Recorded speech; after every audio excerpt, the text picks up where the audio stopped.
What's up, everybody? It's George. I'm George Mossey. It's the George Mossey Show. I'm here with my bestie, Gina, and we're going to talk about some breaking news and some crazy things that have been happening lately in the world. And Gina, I was just talking to you about this. Gina, do you feel like, oh, this is the pop culture podcast, by the way. Do you feel like lately there's been a lot of people dying? Like every time I open my phone, there's like an announcement of a death, and I'm a little freaked out. Like, usually celebrity deaths happen in threes, but now hmm I feel like they're happening in like eights now. Like, what's going on?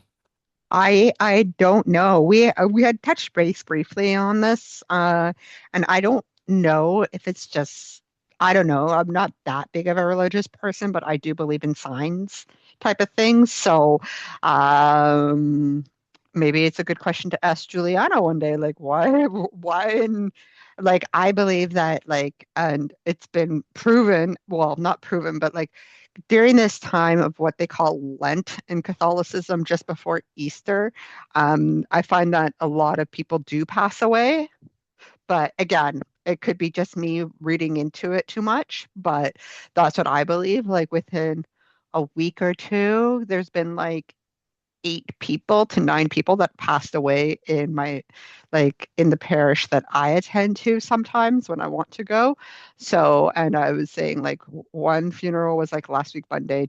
My dad went today to one. He's going tomorrow to another one. So I don't know. I don't know if it's like that time of year, like the Grim Reaper is upon us. I don't know. I hate to laugh at it, but I it's just bizarre. Like it always happens like in multiples during this time, like just before Easter. So I don't know.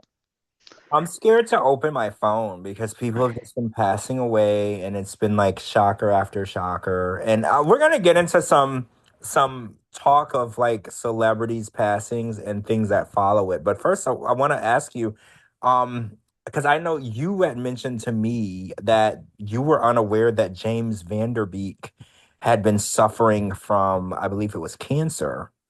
Look, okay. It was a few years ago when it was announced, okay?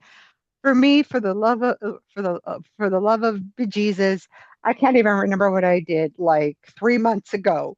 Nevertheless, something that was announced and like basically there was no follow up. Like I don't want to say TMZ didn't like report on his like well-being from time to time, but I didn't see anything of that sort of nature until he passed away. So, yeah, I'm insensitive for not knowing, but at the same time, like it wasn't like a yearly thing where be hey, like TMZ or any news outlets reporting on like the progression of the cancer or whatnot. I didn't see anything. If I saw anything, it would bring a trigger.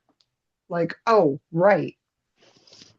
Well, I knew about it, but I think maybe because you're in a different country, it's possible that what we were talking about could be different from what you were talking about.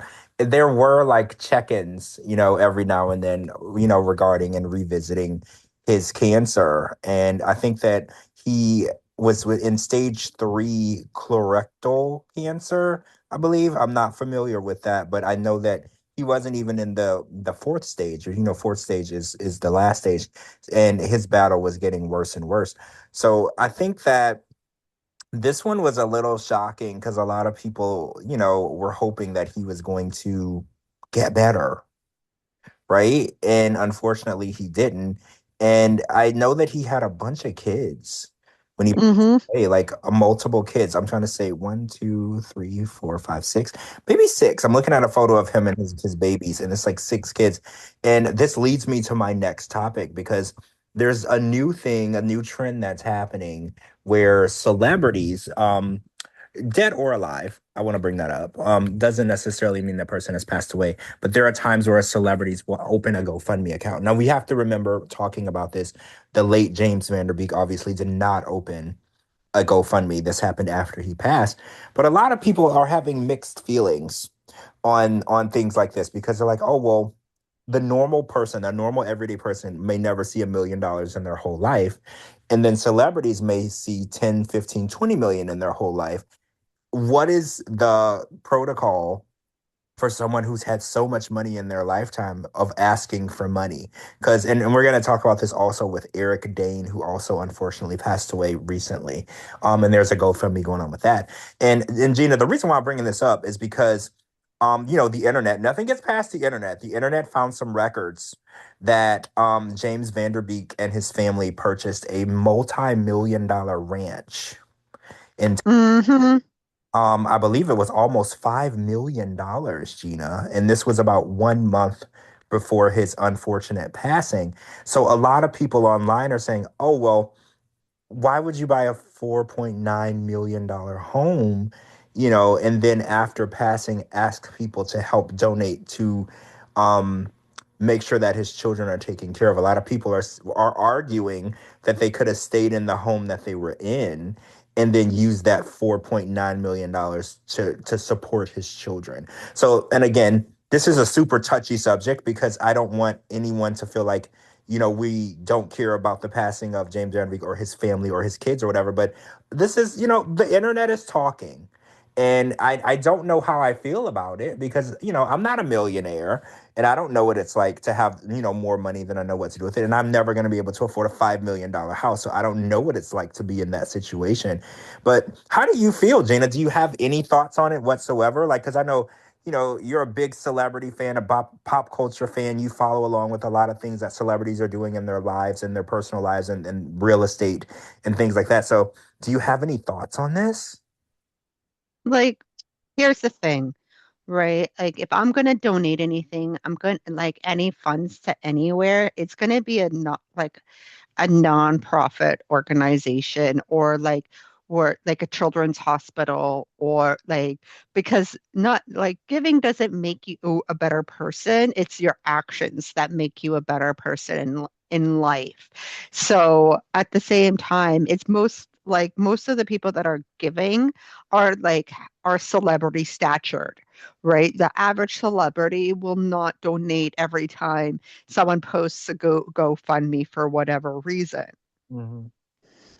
So, and like I know somebody, her daughter has, or I knew of someone, but we were friends, no longer friends, um, who her daughter has this heart condition or whatnot. And it's just so repetitive, like the GoFundMes, like just everything all the time. Like, oh, I need, those machines to give you like, what's it called? That Ray J has or whatnot. Like, she needs to carry one of those. She Oh, needs money for that. a defibrillator. Yeah, or something like that. Like, and it costs like this much money. And like at the end of the day, just things led up to it where I'm like, I'm kind of done. Like, and as you know, Canada, we have a great healthcare system. It has its like obviously downfalls due to the fact like waiting rooms and stuff like that. But we have a pretty decent healthcare system up here, right? Like a universal healthcare system up here, right? You can't tell me that like the government's not helping you, right? And the funds that you're collecting or making donations to Children's Hospital here, like you want it in your name so you can claim it as like a tax break, right? Like get the fuck out of here, right? Like I don't think so. I'm done, right? Like I'm done. I'm done with it. Like we're no longer friends anymore. Whatever. I don't care. Like I care about her daughter and her condition, obviously, but at the end of the day, like get jobs, right? Her daughter's not in school and her daughter doesn't even like she's homeschooled but doesn't even have a proper like the proper education she should be getting at the end of the day. So it's just really like annoying. So like GoFundMe's, they don't like I hate to be an insensitive person, but they just don't do anything for me. You will not see me donating to a GoFundMe. Well, see, another thing that I noticed was a lot of celebrities will, when someone passes away, their other, celebrity friends will be like, "Oh, I'm so sad," and they'll post their condolences and they'll post no nice sweet things and then they'll share the GoFundMe. And the thought came to my mind, Gina. I was like, if you are a celebrity and you've been a celebrity your whole life, you've done multiple huge um, movies or TV shows, series, whatever. Um, the idea that you have so many rich friends, like celebrity friends, and like the idea that, I heard a story on the radio that I think Johnny Depp had let Eric Danes and his family live in one of his homes rent free while he was battling ALS. And I thought that that was a really nice and stand up thing to do when someone is going through a lot. Whether you're a celebrity or not, your medical bills don't change. Your medical bills are still going to be high. And it made me think about it. I was like, well, if he was doing that, I was like, I thought, what other celebrity friends might he have had who might want to also help? Because shifting into the Eric Dane situation, when he passed away, he left two daughters. And he was separated from his wife, but he was dating someone else. And I believe the woman that he was dating is the one that opened the GoFundMe for her and the daughters. And a lot of people are, the internet, they're like, oh, well, he was married to a very famous actress. I believe her name is Rebecca Gayheart, and they are separated obviously, but he shares those daughters with this celebrity woman. And a lot of people are saying, why wouldn't the mother take care of those children, right? And I think that that's a very valid question. Why is it the public's responsibility? And Gina, like you said, I think a lot of people have lost personal responsibility and personal accountability, and they think that anything that goes wrong or anything that happens, the public is now responsible for your situation to solve your problem. And I think the GoFundMe era that we're in, it's really making people have a false sense of entitlement to other people's money. And it's just hard for me, Gina, because I watch so many horrible stories happen online all the time where a parent might pass away from cancer or in a car accident and they leave behind, terrible something like two tiny children, something terrible. And Hmm. since they weren't a celebrity, nobody really is doing anything for those kids. But it's like since a celebrity passed away and they left behind children, it almost seems like we're holding those children like they're at a higher standard. We have to make sure that those celebrity kids are okay. All of the kids should be okay, Gina. Right? Actually, I lied. The last time I donated to GoFundMe was when that incident happened here last year in April near my house, where basically a driver drove and killed a lot of people during a festival. There was a lot of people that were in the hospital. And obviously, the hospital is covered, obviously, because, like I said, healthcare system, but it's the after, right? To support them after they get out of the hospital for those that survived. Well, right, because you have to remember in that situation, Gina, some Like, and a lot of people can't work because they're that injured or they have post-traumatic stress, like whatever it is, they can't work. right. It's just I want to be as open to it as possible, but I also think that there's just so many and we can't help everyone. And I guess a lot of people will post online, they're like, oh, well, if you don't want to donate, don't, keep scrolling. And I think that if it touches you to donate, it touches your heart and you feel like it's something that you need to do, you should. And I Hmm. think that when you're drawn to a situation or a story or a tragedy, get personally involved in that and try to do your part. If even if it's $10, whatever your part is, do that. And I just think that the celebrity ones that have been popping up lately, and I know we in the 90 Day world, we talk a lot about 90 Day. I know the cast member Nikki Exotica posted one recently where she was asking for $50,000 just because she said she wanted to restart her life. She didn't have any medical condition. She wasn't diagnosed with any terminal disease. She just said she wanted $50,000. And I think at this point we're getting to the point where people have no shame, Dignity. dignity. Yeah, I mean, because just saying you want $50,000 because you want to restart your life, just because, and asking the public to give you that, I think it's crazy. And there's different situations like this situation where James Vanderbeek left behind five or six children.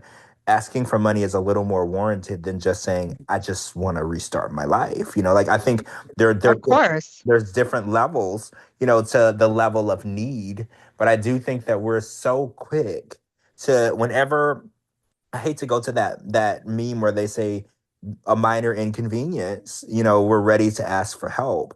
And I think that a lot of times people don't try to help themselves. They just go directly to help me, right? Yeah. Help me, help me, help me. And I think that we definitely need to get back into the personal accountability, and a lot of celebrities, maybe they're mismanaging their money. Because again, Gina, you and I will never understand what it's like to have $20 million at one point in the bank.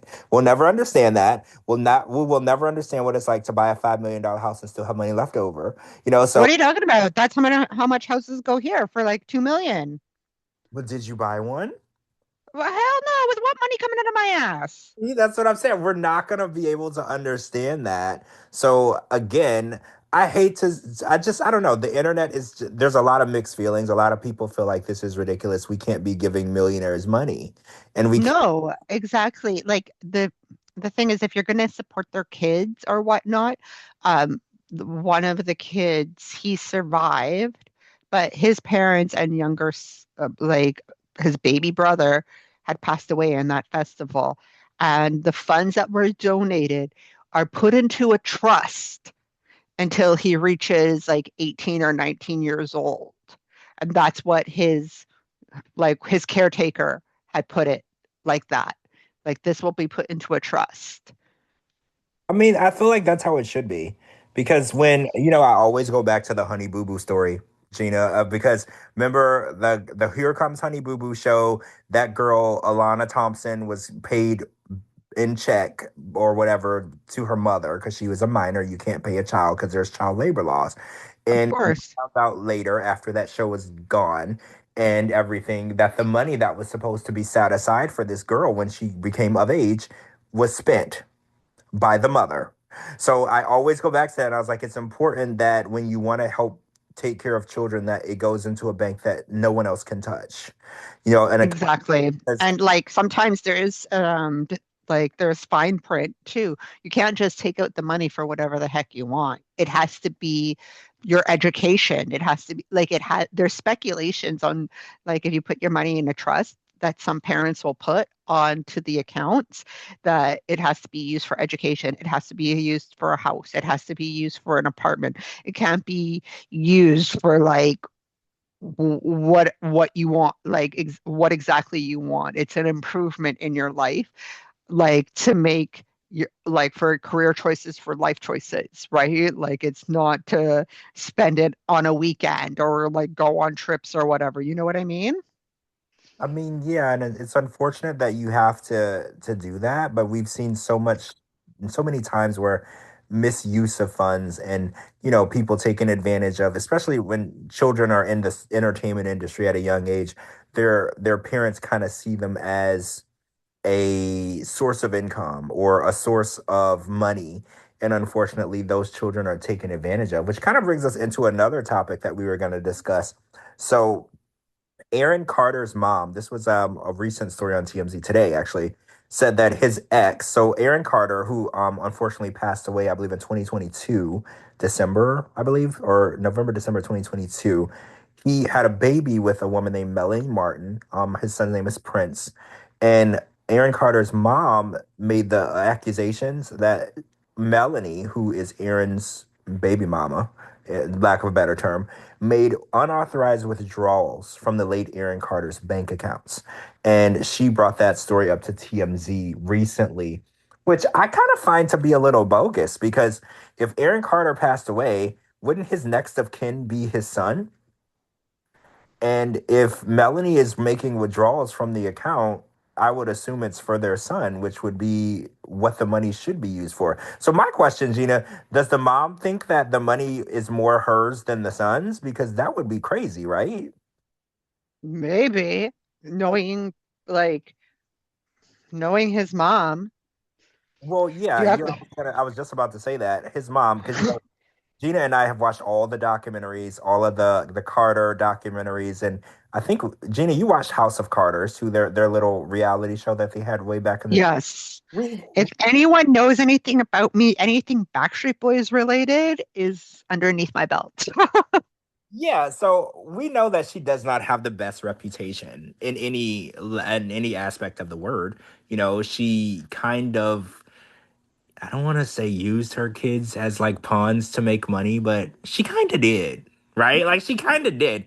You know, she pushed them into the entertainment industry, and unfortunately, it affected them very negatively and later in life. And I think it's crazy to me that of all of the things going on, you know, Aaron, first of all, he passed away in 2022. His son was, oh my gosh, maybe 1 years old, A baby. a baby at the Yeah, and the idea that the mother of that child, which is, let's be real here, Jane is the grandmother of this child, you know, not just Aaron's mom. This is the grandmother of Prince. She would even have the audacity to say, "Oh, you're spending Aaron's money." I mean, it kind of is his son's money, right? The next of kin would be his son because Aaron was a grown adult when he passed away. So when he passed away, he wasn't a child. So when you pass away as an adult, your next of kin would be the person. If you don't have a will, might I add, your next of kin would be your child or children or spouse. Now he didn't have a legal spouse. He wasn't married to Melanie, but he did have a child with her. So that would make her authorized, in my opinion. Again, I'm not a legal. I'm not a lawyer or anything, but in my opinion, she would be authorized to withdraw money from any accounts that he left behind because she's raising his next of kin, right? Like that's my hmm thought process.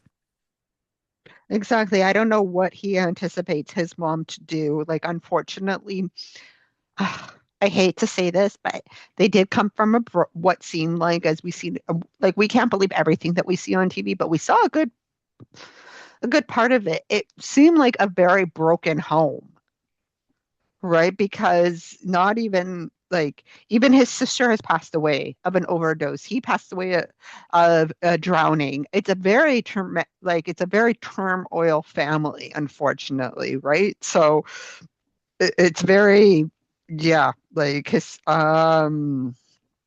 sister passed away.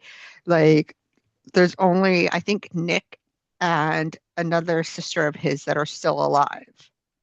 So I know Bobby Jean Carter passed away. Leslie Carter passed away. I think Angel is still here. That would be Aaron's twin sister, I believe. Yes, that's correct. Aaron is still alive. And then Nick is still alive and Angel is still alive. Aaron, unfortunately, is not still alive. yeah, it's kind of a traumatic story. You know, their story reminds me a lot of the Kennedy story. You know, it's very tragic and so many unexplained deaths and so much turmoil and pain. And you really feel bad for what these kids went through because as a kid, you know, you shouldn't be responsible for making enough money to make sure the family survives. You should just be playing with Legos. You know, and these kids had to take on the responsibility of raising their family and no children should have that responsibility. So, you know, watching how it affected them later in life, it kind of shows you, you know, with Michael Jackson, you know, all of these child stars, they took on too much responsibility at such a young age. Michael made it much longer than Aaron did, obviously, but it still had the same effect on him as it did to Aaron. Yeah, so basically, Leslie had passed away, Aaron's passed away, and Bobby Jean has passed away. So all there's only two siblings left, which is Angel and Nick. Right, Angel and Nick, and I guess their dad, Robert Jean, also passed.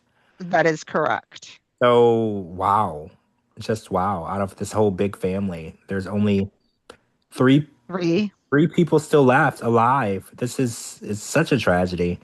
And it's so unfortunate to see because what I think bothered me the most was the animosity and accusation coming from Jane towards Melanie because at the end of the day, that's your past deceased son's mother, child's mother, right?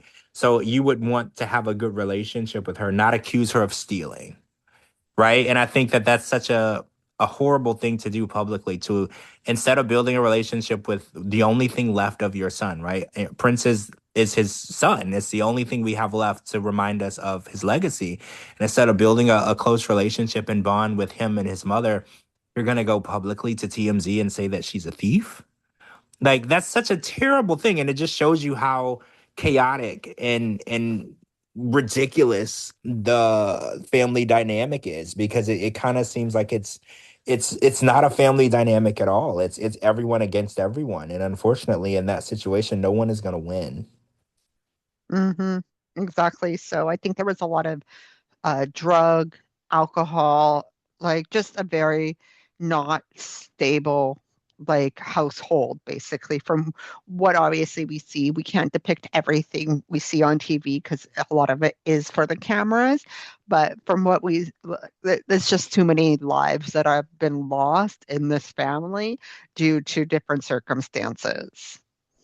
Yeah, it just makes you question everything. Like the Kennedy situation, you just like, what is happening? Why are all these people dying? And speaking of, so I don't know how closely you've been watching the Nancy Guthrie story, but apparently Savannah Guthrie, who is the host of NBC News Today, the Today Show, which is a show that I don't watch because, I don't watch the news. It's kind of depressing.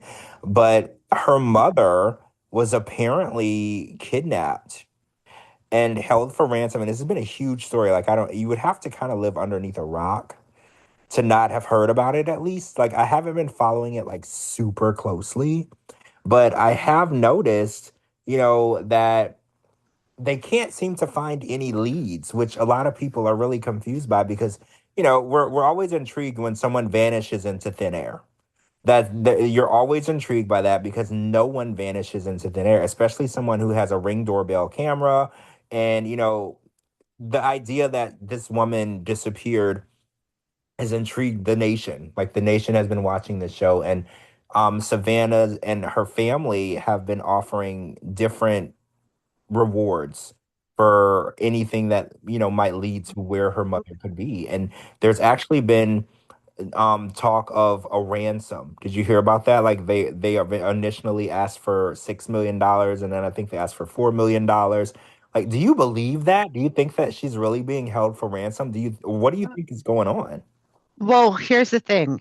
I've seen many true crime, many, many, and like basically you go from six to four, then you're going to go from two. But the thing is, a person will not give in until they have photo proof. Usually it's the newspaper article with the person, but with AI nowadays, that can all change. Basically, you can add the person, you can add the newspaper for today's date, and that's what's scary. Like, basically, if people are requesting for ransom money, like it's going to be an AI photo, unfortunately. It may or may not be, right? But I'm assuming it's going to be an AI photo. What do you think has happened to her in general? Like, no one has seen her talk to her. There's a lot of different um stories of what people think, or theories. I should say theories. Like some people say, like, I heard the theory that they kidnapped her and they were going to hold her for ransom. But oh, I failed to mention this woman is 84, Gina. Nancy Guthrie is 84 years old. She's much older in age. And one of the theories is they kidnapped her, and during the shock and terrifying situation of the kidnapping, she passed away of a heart attack. That's one of the alleged stories going around. And But didn't she go missing in Arizona, I want to say? I could be wrong. I believe it was Arizona. Yeah. Okay. So, like,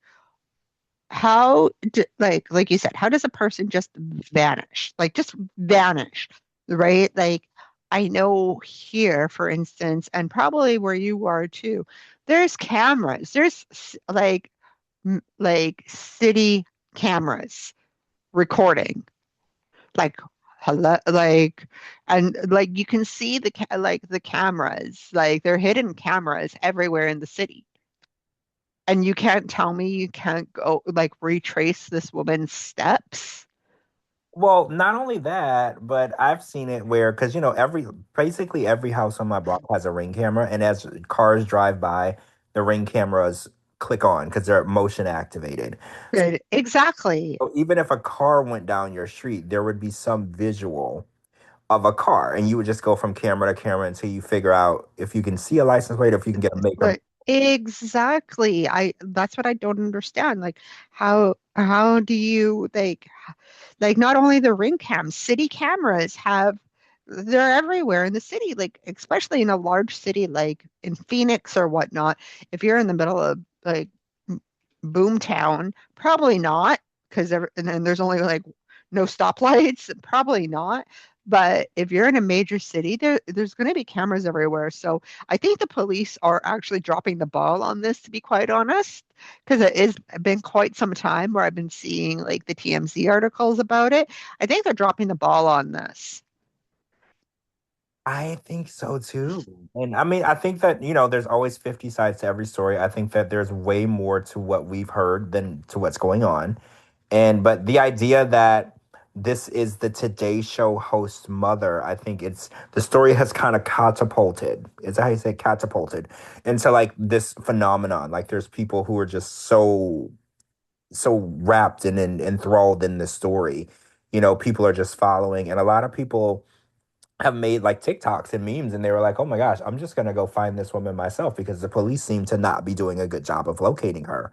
Like a lot of people are like, "I'm just gonna go find her myself," because at this point, there's no reason why they shouldn't have one single lead, right? Because a lot of people are like, "This is crazy. This woman has clearly been kidnapped. You should be able to trace." At least to what kind of car they took her in. Like there's no reason why she should be missing for this long with no idea of where she is, if she's alive, where they took her, or what's going on.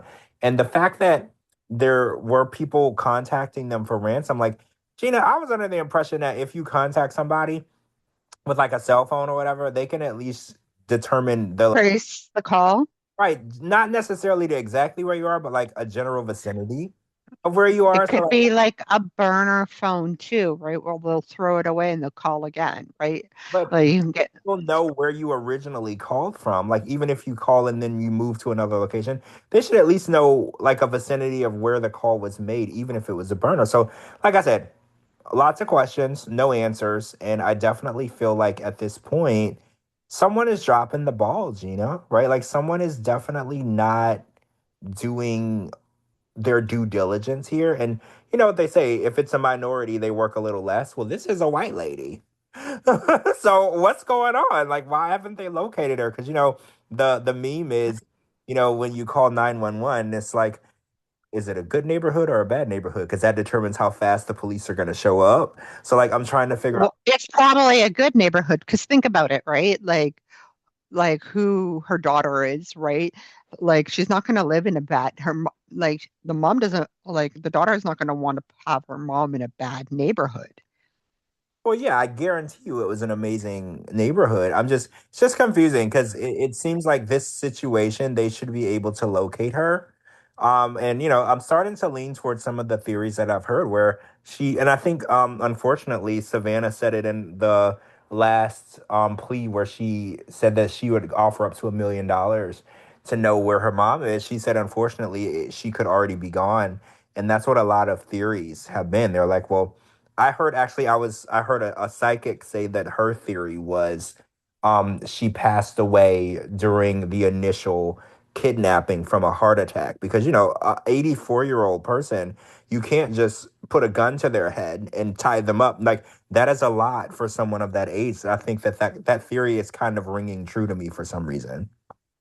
Yeah, and like I said, the police are dropping the ball. I don't know. Like sometimes people to stay relevant, like I don't know, maybe I hate to say this, and obviously I don't think it, but some people will make up these like obnoxious stories just to get publicity out of it. So maybe her time on the Today Show was near, like she was expiring, like a jug of milk, and they're gonna give her the boot. And like, I hope this didn't happen, but I'm just thinking, like, realistically, how many times has a lot of things been a publicity stunt? Oh, I mean, that could be because she I hate to go dark, but you know. as that, you know what the police always say, they have to go down every avenue, right? When you're trying to solve something, you have to leave no stone unturned. So that could be a theory, and you have to visit every theory. You have to decide what necessarily rings true and what doesn't. And unfortunately, Gina, that could be true because her mom has been very involved, and her name has been out there. Because let me just be 100% real with you. I had never heard of Savannah Guthrie in my life until this story happened because I don't Neither have I because I have a job and I don't work from home. So, and I know. don't even know what time the Today Show comes on at, but I'm not watching it because I'm watching other trash TV maybe that I shouldn't be watching. But Well, yeah, I think, if every avenue is visited, I think that we'll figure out what happened. Now, I'm praying that she's fine, and me too. And I, I'm praying that it's not a publicity stunt. There's a lot of people that go missing and they're found within a few days, at least here, but they have signs of like dementia, right? Or they're older, right? But they're located within 3 to 4 days because why? There's police cam footage everywhere. well, And they'll give like a description of what the person was wearing, right? And people are vigilant of their surroundings. Like, hey, that person looks familiar. Like, you know what I mean? Like, there's the trigger points in your head where, because if I was to see someone that was like a missing person, whether it be like old or whatnot, I'm like, hey, that person kind of looks familiar from somewhere. I've seen that picture before.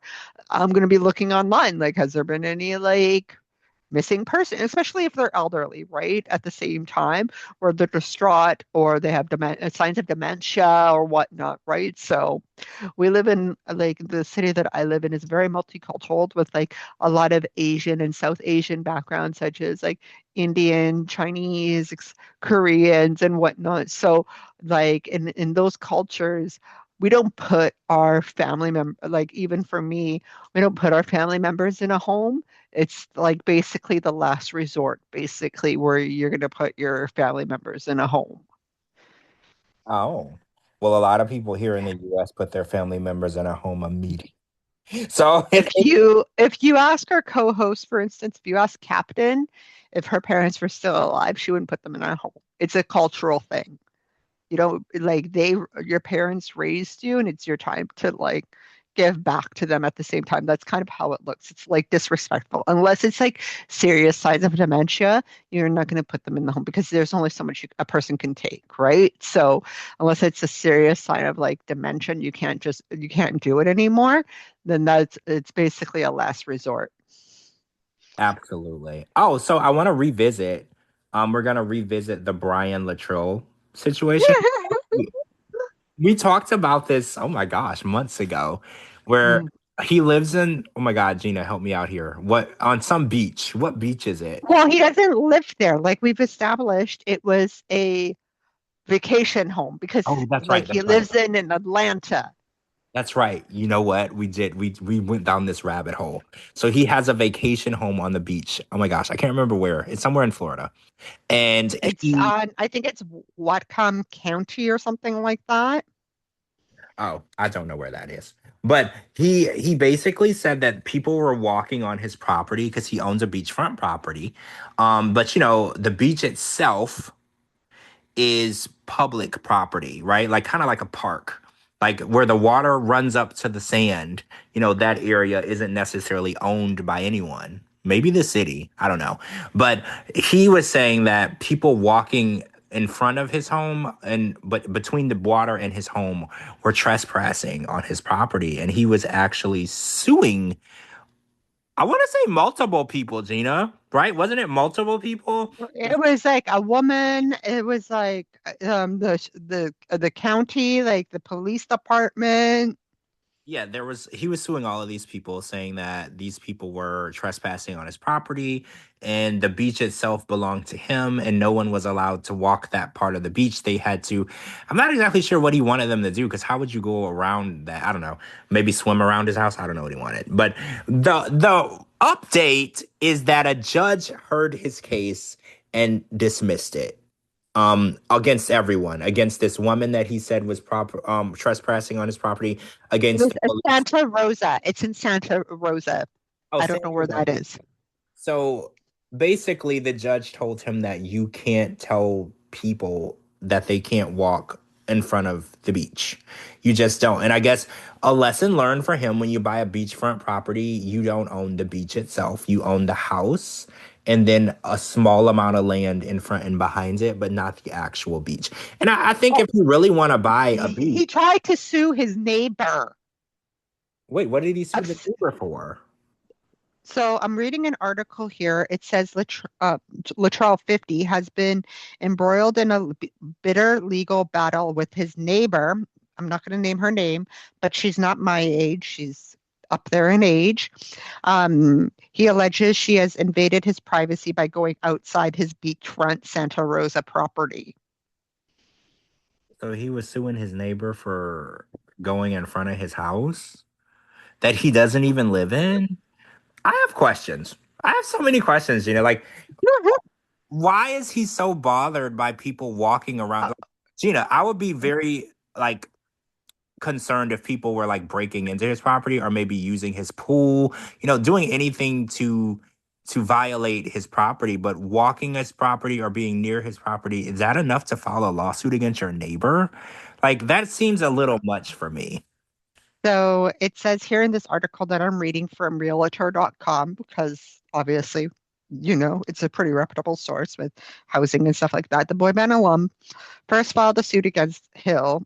Well, I said her last name, but yeah, in September, accusing his neighbor of coming onto his property, despite the fact that he's put up quote unquote put up several no trespassing signs along with chairs, umbrellas, and small tables, um, de delating it, delating, as per the county circuit court lawsuit, which was obtained by the New York Post. In suit, Hill, who brands herself brands herself as semi-retired on Medicare, is accused of shouting and cursing at Luttrell's family, property manager, and setting up various chairs and other pieces of beach furniture. This is like a Gina level of petty.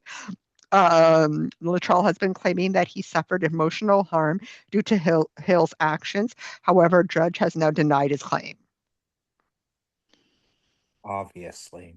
I Yeah, this think was on February 17th. The judge dismissed the case, noting that the singer can't claim emotional damages in trespassing case. The judge also gave Luttrell 20 days to refile with the right legal factors. also he was trying to get emotional distress I from guess. trespassing. Like, I have so many questions. Like, get the fuck out of here. When does he even have time to even know what's going on in his house? He's always touring. They're doing shows at the Spear. They tour all over the world. Like, when does he even have time to even know what's going on at one of his properties? Because he has multiple properties, Like, Exactly. So, no. yeah, make it make sense. I don't know. I was actually sent it to three of my friends in a group chat that we have regarding the Backstreet Boys at the Sphere, their new dates. And I'm like, absolutely not. Like, like I will always have a soft spot for him because he was like the love of my life when I was like 16. Or 15, but with his actions, and I said this in a prior podcast, like I'm like, absolutely not. Like, no. And one of them's like, oh, my husband likes Brian. I'm like, no, like, no. Right. Unfortunately, I had to jump ship and I had to act like another Backstreet Boy member instead. Of Like, I'm all sorry. of all the Backstreet Boys, he seems like a douchey one.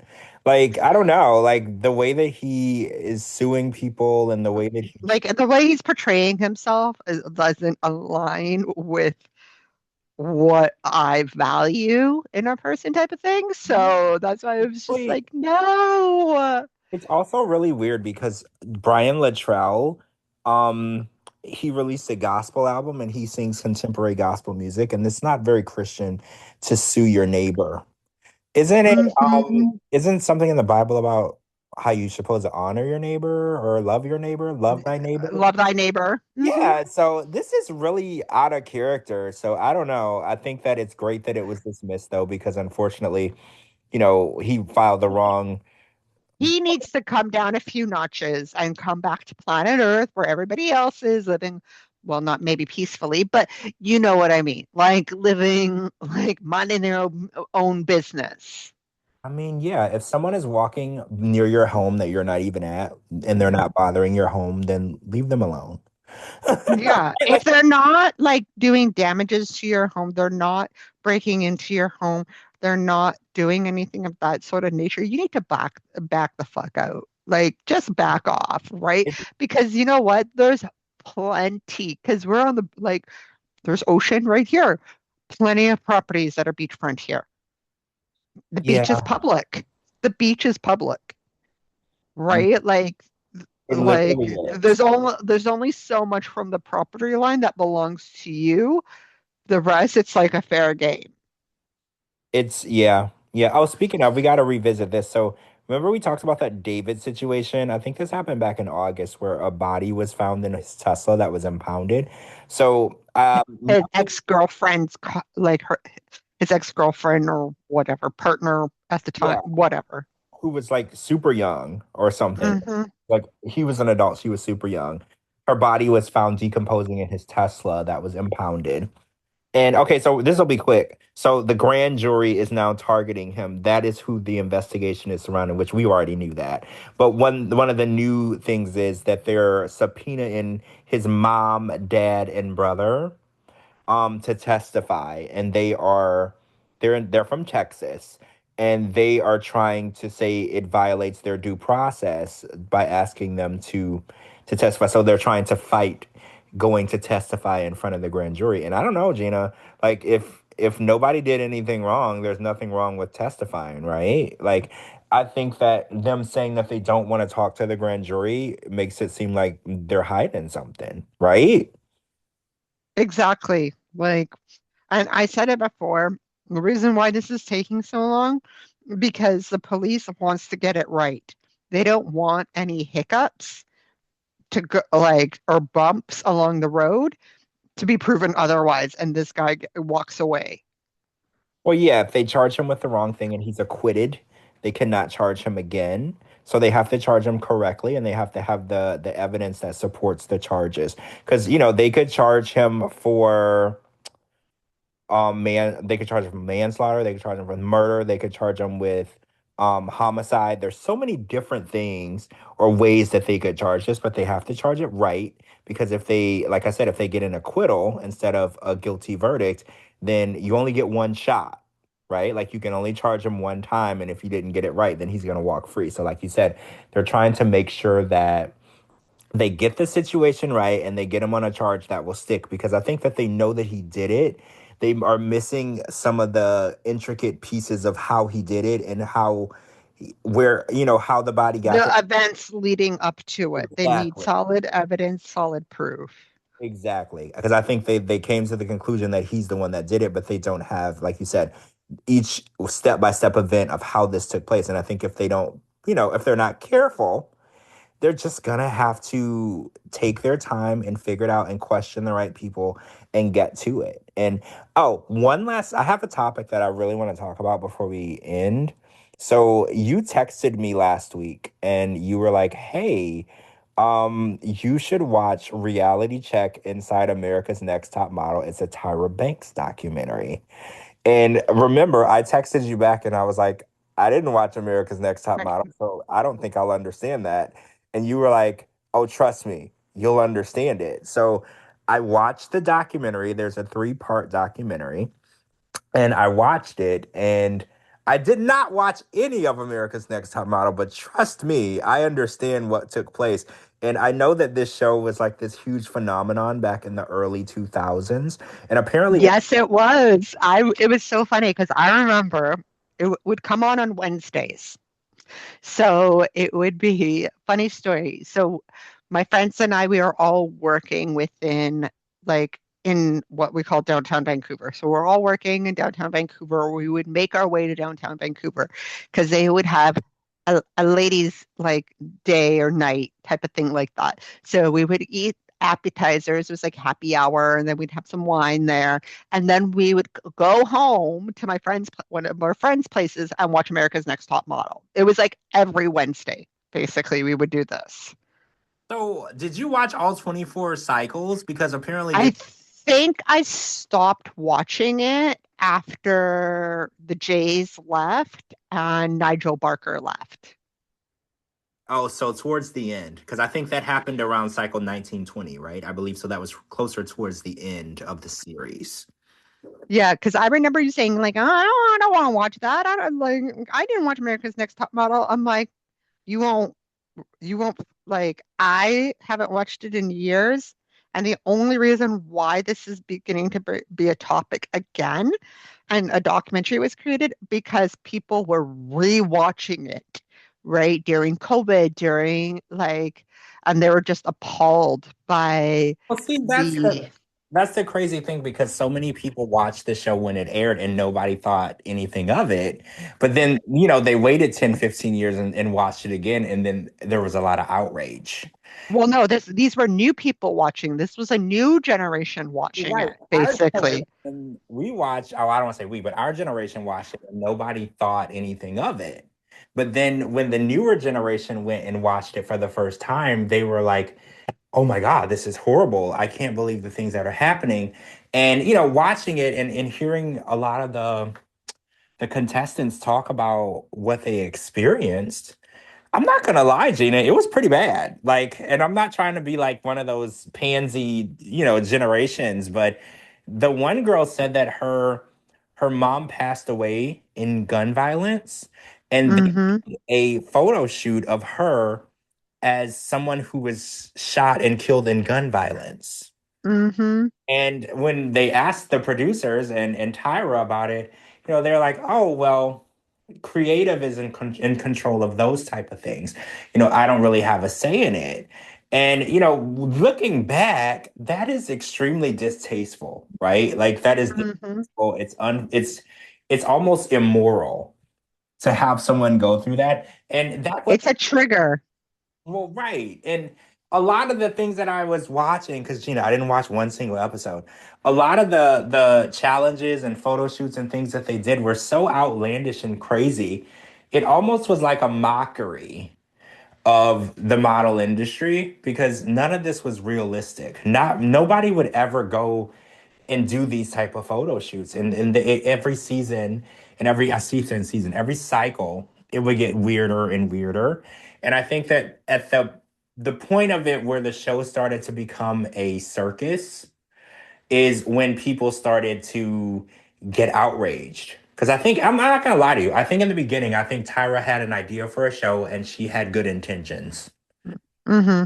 The show, like after the first season, it became this huge deal and it got renewed for a second season. And then after the third season, it was just a phenomenon, And when a network knows that they have a money cash cow phenomenon on their hands, they're like, well, what can we do to outdo this? How can we make the numbers better and better? And it's always, what can we do to get more money?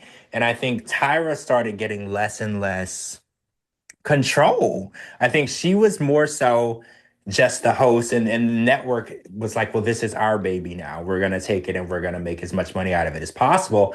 And I do blame her a little bit, though, because at the end of the day, she went along with it, right? And everything was like, if you like, it was funny because I remember you're like, oh, you have to watch it. You're like, I don't remember any of these models. I'm like, dude, this was like 15, 16, 17 years ago. I don't remember half of the models on there.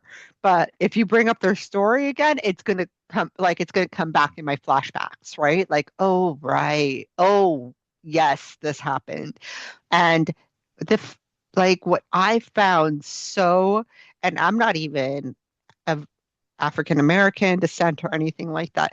The fact of what they would do, they would take them to the hairdresser, and it wasn't even somebody educated to work on particular textures of women's hair. I'm going to be as politically correct as I can be. So I had to choose my words very wisely because I'm not like that.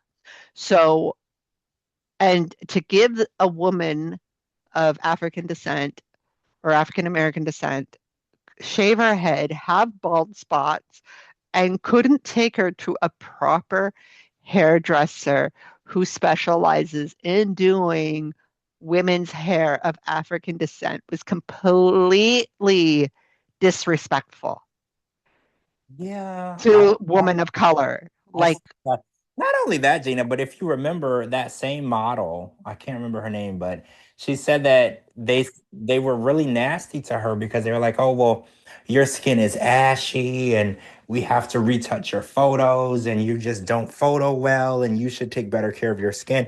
Like it was almost like they were treating her differently because her skin was darker. But in the end, they said that they chose her to be on the show as a contestant because she was different.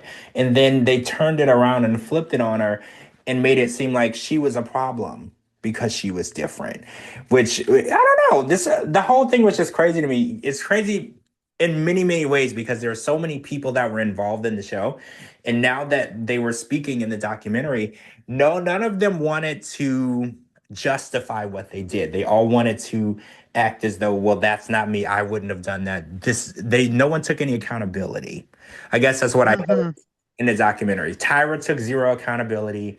Um, what was the guy's name? Miss J. He didn't take a lot of accountability. What was the other guy's name? His last name was Manuel. He didn't take a lot of accountability. J.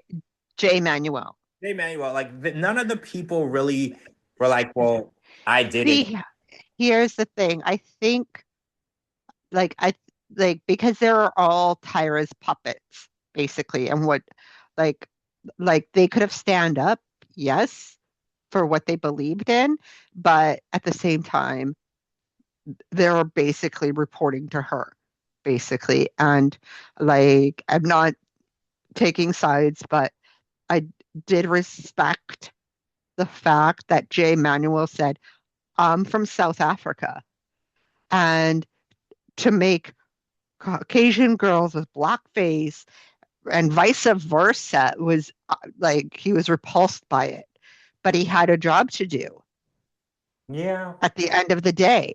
He had a job to do, and that was his job, What a scary, right? what a scary situation to be in, like because, in 2026, if we did this, you would never work again. Like we don't do blackface, we don't do whiteface, we don't do that.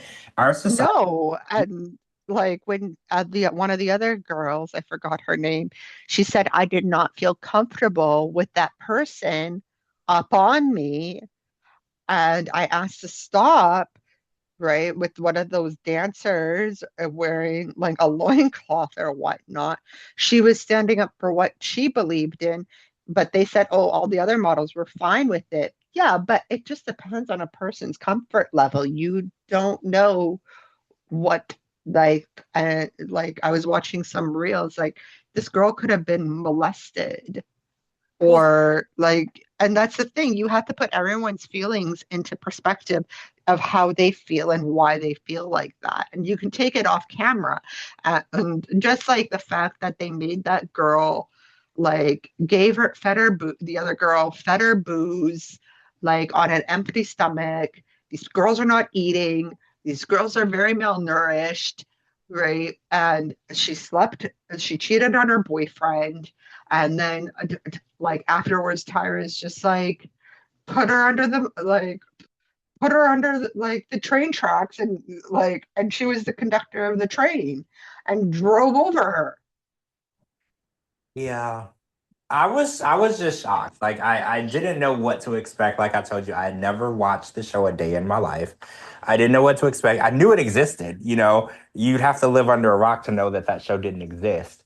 But the fact that they recorded that girl's rape and then tried to make it out that she was a cheater, and it was insanity, Gina. Like I was so appalled. I was like, I cannot believe this happened. Like this is a part of pop culture that I missed, but holy shit. Like this whole show, this whole crazy situation that took place, it just really makes you wonder. And you know what else? We talked about this previously. Remember there was a show called The Biggest Loser? Hmm.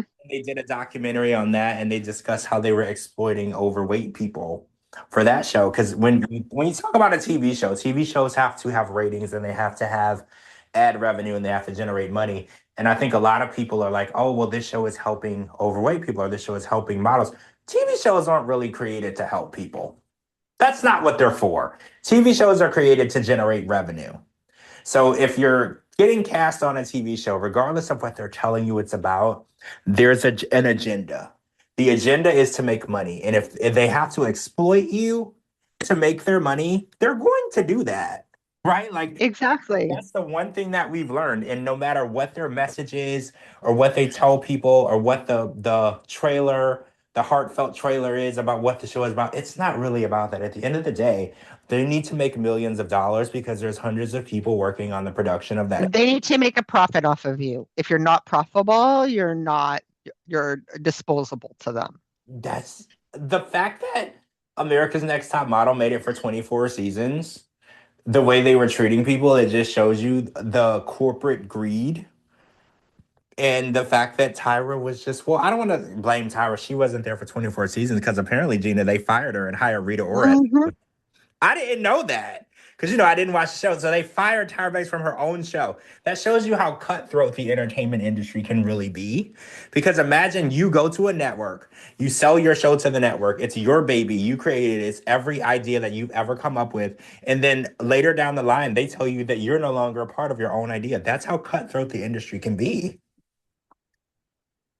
Yeah, and it's scary, but like I said, I stopped watching it because I was bored, out of my mind, and and the thing is, not that I have a basically the outbursts, the uncalled actions from Janice Dickinson, Tyra Banks with and everyone knows the "we were rooting for you" line. Everyone knows that. And then Janice Dickinson saying, "You're you look like a boy, you look like that's degrading. How could you say that about anybody? Like, It was basically abuse. They were verbally and emotionally abusing these girls for wanting to chase after a dream. It's like you promise like, "Oh, we're going to make you America's Next Top Model if we don't destroy you from the inside first." Like it's almost like yeah. if you can take us tearing you down, making you feel inadequate and making you feel ugly, then you might be a model. Like that's such a horrible thing that it's like dangling something over someone's head. You know that they want it, and then instead of giving them what they want, you tear them down. Well, not only that, a lot of them after they won, they didn't get any modeling jobs. See, I figured as much. I didn't watch the show, but I realized after American Idol made a few celebrities, because American Idol still comes on today, and you'll never know who won because you'll never hear of that person ever again. And I was like, I'm sure it would be impossible to create 25 next top models, right? Like that's not how it works. So I'm pretty sure after the first person won, they might have gotten a couple of things that they promised, and then they just because it's impossible to make a celebrity. Like you can't create, they're not lab grown. You can't create what you think the modeling industry would want. And It's unfortunately, they learned the hard way that they were building and selling a pipe dream to these girls. You can't make someone a top model. To become a top model, and Tyra herself should have known this firsthand, it takes talent. It takes something special within yourself. Like in order for you to be the best of the best, that isn't necessarily something you can go and teach other people how to do. Like Michael Jordan couldn't really teach other people how to be the best basketball player in the world. It's just something you're born with. And I think Tyra should have known that some people are born to be supermodels and some people are not. And telling people that it's in there for everyone to figure out how to find is a lie. Well, I think there was only 3 to 4 models from this whole entire series that were successful. There is the one girl who was transgender who had the marking. I don't want to call it a disease. I don't know what the medical term is for it, on her body. I forgot. She's beautiful. And there's the other girl who they considered as plus size, right? And they didn't have a size 6. the smallest size they had was a size 2, and she was saying that I only made it because like I broke the shell of being a plus size model because at that time there wasn't many plus size models. But looking at her before when she was on Next Top Model, she wasn't even plus size. She was a normal, healthy weight. Yeah, I saw that. I was like, calling her overweight or plus size is so crazy because I remember watching it and I was watching it with someone and I turned to the person I was watching it with and I was like, where's the plus size person that they're talking about? And I was like, because I don't see any overweight or larger people in this shot. So I was like, where's the plus size girl that they keep referring to? Because the only girl I see is skinny. So I was like, wow, they're calling her plus size when she's literally like a normal size human being. That's insane. Exactly. So it just baffles me, and I'm glad now. Like we always say, the internet has its good, has its bad. The social media has its good, has its bad, but and we don't need any more influencers. But realistically, they said it. They're like, oh, like we don't need America's Next Top Model now because it's not about what's on the TV. I can't even remember the last time I turned on my TV, right? I'm on mostly like streaming, like my stuff, like streaming stuff online or on Netflix or on whatever, Discovery or whatever, Yeah, right? Those are the shows I'm watching. I'm not watching anything that's on TV. a lot of these models were working towards print work and magazines. And Gina, when's the last time you picked up a magazine? Exactly. Yeah, And the thing is, at the end of, and most of these models, most of these people, it's like now it's all influencers. They don't need to break through those doors. If the internet likes you, if social media likes you, you get a following, you're in. yeah, you're kind of your own agency. Like you said, when Exactly. you build your own following, then you don't need to be America's Next Top Model or America's Next Top Influencer. You are the influencer. If you can build a following, you don't need approval. And that's what these girls were seeking on this show. They needed Tyra's approval and Jay's approval and Miss Jay's approval. You don't need that anymore. And I think that the world has shifted in a positive way in that aspect because Exactly. you can decide what your avenue is. You put yourself out there and you build your own following and You build your own empire. Like look at Andrina from Love Island. She works for a modeling agency.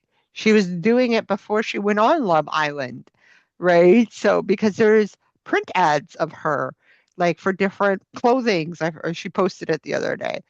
I'm like, and obviously she didn't need an America's Next Top Model. If she's good at what she does, she's tall, like she has an athletic build, she's tall, she's Hispanic, she had already the following, right? She like yeah, Love Island might have put her boosted it more, but she was already signed to a modeling agency. I think it's Wilhelmina, but don't quote me on that. yeah. Yeah, I was very shocked by it, but it is what it is. And I think a lot of times we see things that happened 20, 30 years ago. And my favorite thing to say is, ooh, that didn't age well. I say that a lot. No, And I think America's Next Top Model is gonna always fall into that category that didn't age well because we've become more accepting as a generation, as a nation, of different types of people, different types of weights, looks, hair, everything. Like we're so much more open to letting people be who they are. And I think that show was teaching people that to be a model, you have to look a certain way, you have to weigh a certain weight, you have to fit into a mold. And I think that, in this generation, we've broken that mold and we're just letting people be who they want. And if exactly. you want to be a model, you don't have to starve yourself to do that. You can look how you look and be who you want to be. And I think that normally the world goes in the wrong direction, but I think we have moved in the right direction with that. We're letting people be who they are and express themselves the way that they want to and stop telling people to fit into a tiny little mold of a box of what they should be. I think we have moved in the right direction for that. Me too. So I'm glad it took like we say, like we're so thankful social media didn't exist. But then for the cases like this, we're so happy that it exists, right? Because it broke the barriers. It broke it, it made society look at things differently. Yeah, and we needed that. We needed that open look. We couldn't, when we were letting magazines tell us what models are supposed to look like, we were missing so much beauty and authenticity because the people who put those magazines out didn't understand what beauty was. So now that we're allowing people to express themselves, and social media does that, there's women that who's never been signed to an agency, but they post their own photos and they do their own photo shoots, and now we get to see that level of beauty that magazines and modeling agencies would have never allowed us to see. So we are moving in the right direction sometimes, usually in the right Yeah. direction, but this particular instance, we are moving in the right direction. Yeah. I'm so happy I convinced you to watch it. I was just like, just watch it. Just watch it. I was Like, like, why would I watch this? This would be such a waste of time. And then when I was like 40 minutes into the first episode, I was like, let me pause it and get some popcorn because this is good. Like, this is good. I was like, let me pause this because I'm gonna pop some popcorn and get some Coke Zero because we're getting deep into this now. Like, I'm in it. Like I told you, I was just like, what did I say? I'm like, trust me, you don't need to know the history. I never watched Top Model before, but your stubborn ass was not listening to me. And then I'm just like, why don't you just like chill out, like just watch it, and then you can be on my level. And then as soon as I saw you reposting Tyra Banks memes from that episode where in the jacket people are saying she looks like she's in like Carmen Sandiego. I was just like, oh, I think he watched it. I I think did. he watched I it. did. As soon as I was done, I was reposting the memes immediately because I was like, why not?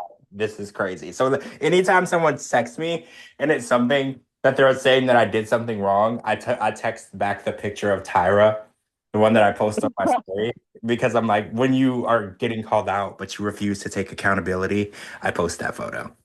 Now I know what photos to send you a lot. Like, like either Mariah Carey or the Tyra Banks. Or, Like, because I'm not taking any accountability. So, that's definitely what you send me. Because if accountability comes knocking on my door, you're you're like, I don't know what you're talking about. right. Like that was creative. That wasn't me. I don't know anything about that. I'm just taking the Tyra Banks way out every way, every time. Exactly. We'll just put your face on it instead of her face. Hey, that wasn't me. Well, this was fun, Gina. It's been a minute since I know. It's been a long time. I know we gotta stop that. We gotta be more consistent. I don't know why I'm saying we. It's me. I'm the one that's not consistent. Yeah, we were supposed to actually do this a few days ago, but I think something came up with you. Was it yesterday? Yeah, you know me. I'm always in a crisis of some sort. So, Exactly. there's So always it's something not going on. me. I just prioritize my gym life instead. I'd be like, okay, I could only do a pod like because you had messaged me in the afternoon. It was the afternoon here, and like, oh, do you want to do a pod tonight? I'm like, sure, I'm down, right? But it will have to be after the gym, right? But I'll message you when I get home. And then, yeah. And then something came up on your end. So I'm like, Yeah, okay. And then I today had it was, I had every intention of doing it too. And then my whole, me, everything happens in crisis mode, and all of a sudden shit started going crazy. And I was just like, oh, great. I'm not going to be able to do that. And, so yeah, me. So I have a plane to catch in the morning. So, I'm still putting out fires, but, me. yeah, I know. I've been trying to put up fires for like 3 days because I guess I can share it. So I tried to go see Backstreet Boys again in July and August, and our lovely co-host Coco is going to come if I can score reasonable tickets. And every ticket, okay, the waiting room, George, you will never believe how many people are in the waiting room for tickets to go on sale. I had 25,000 at one point, 30,000 people in front of me, 25,000 people in front of me. Today I had, because they keep on releasing more dates. Today I had 8,000 people in front of me, and I'm like, you got to be out of your goddamn mind. I am not spending 700 to 1,000 US to go see them. I'm sorry, I put my limit and I'm sticking to that what my limit is. And Oh, our co-host, good for you, because that's ridiculous. I don't love anyone enough to pay that much to see them. Like for that it's amount, they would have to take me out on a date. Like that amount, you'd have to take me out for like filet mignon. Like I ain't just paying that. You got to take me out to, and then take me well, after. here's the thing that I know with pre-sales, they'll only release an X amount of tickets, right? Like a certain amount of tickets, they'll release it per pre-sale. The thing is, tickets go on sale tomorrow for the general public. So me and my friend are going to see what that's going to be like tomorrow. Oh yeah, I Yeah, mean, we'll see. we'll see. And you know what? Maybe I'm just not meant to see them in Vegas this summer. Maybe I'll have to do a Christmas or January shows if they could perform in Vegas next in December and January.